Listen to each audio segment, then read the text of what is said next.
Assalamualaikum warahmatullahi wabarakatuh. Ketemu lagi dengan saya Melinda dan teman saya Maradila Fatmawati.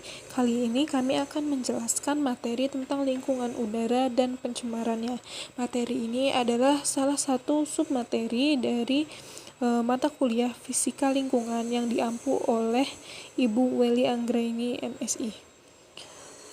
Oke, selanjutnya untuk pengertian udara itu adalah suatu campuran gas yang terdapat pada lapisan yang mengelilingi bumi, yang unsur utama penyusunnya itu adalah udara kering, uap air, dan aerosol.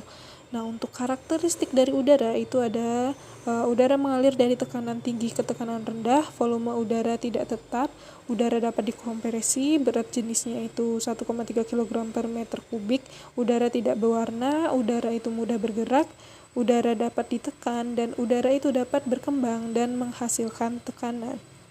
Selanjutnya, komponen yang menyusun udara itu ada helium, nitrogen, oksigen, karbon dioksida, argon, karbon monoksida, kripton, neon, xenon, dan lain-lainnya. Selanjutnya, untuk jenis-jenis udara itu ada udara bersih dan udara kotor. Udara bersih itu udara yang mengandung gas yang normal, bisa udara yang segar begitu. Untuk udara yang kotor itu udara yang sudah terpapar polutan, jadi sudah tidak enak lagi untuk dihirup. Untuk pencemaran udara itu pengertiannya adalah masuknya atau tercampurnya unsur-unsur berbahaya ke dalam atmosfer yang dapat mengakibatkan terjadinya kerusakan lingkungan sehingga menurunkan kualitas lingkungan, khususnya lingkungan udara.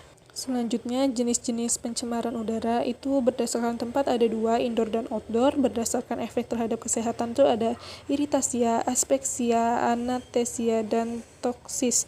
Berdasarkan susunan kimia itu ada anorganik dan organik. Dan terakhir berdasarkan asalnya itu ada primer dan sekunder.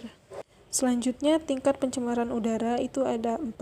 Yang tingkat pertama itu tidak menimbulkan kerugian bagi manusia. Yang tingkat kedua itu mulai menimbulkan kerugian seperti terjadi iritasi pada indera, baik mata maupun hidung. Yang ketiga itu sudah dapat bereaksi pada tubuh dan menyebabkan terjadinya penyakit yang kronis gitu. Lalu yang terakhir, tingkat keempat ini yang tertinggi, ini menimbulkan penyakit akut dan kematian bagi makhluk hidup. Di sini makhluk hidupnya itu tumbuhan, hewan, dan manusia. Nah, selanjutnya untuk dampak pencemaran udara pada lingkungan, itu yang pertama ada hujan asam, yaitu hujan yang mengandung asam nitrat dan asam sulfat yang berbahaya.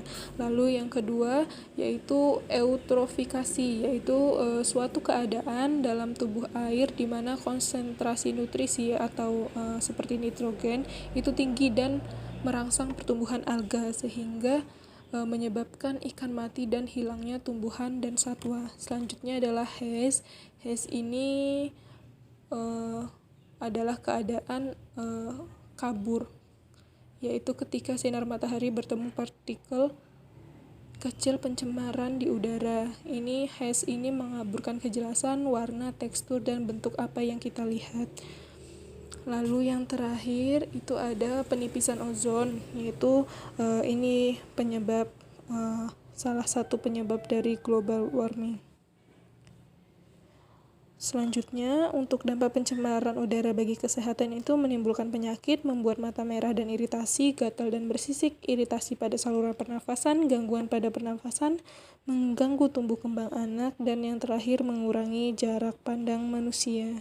Lalu sekarang, apa yang bisa kita lakukan? Nah, beberapa yang bisa kita lakukan itu seperti menjaga lingkungan, contohnya membuang sampah pada tempatnya, mengurangi sampah, lalu menjaga hutan dengan mereboisasi atau menanam tumbuhan di sekitar kita gitu. Lalu mengurangi penggunaan kendaraan bermotor, bisa diganti dengan kendaraan publik.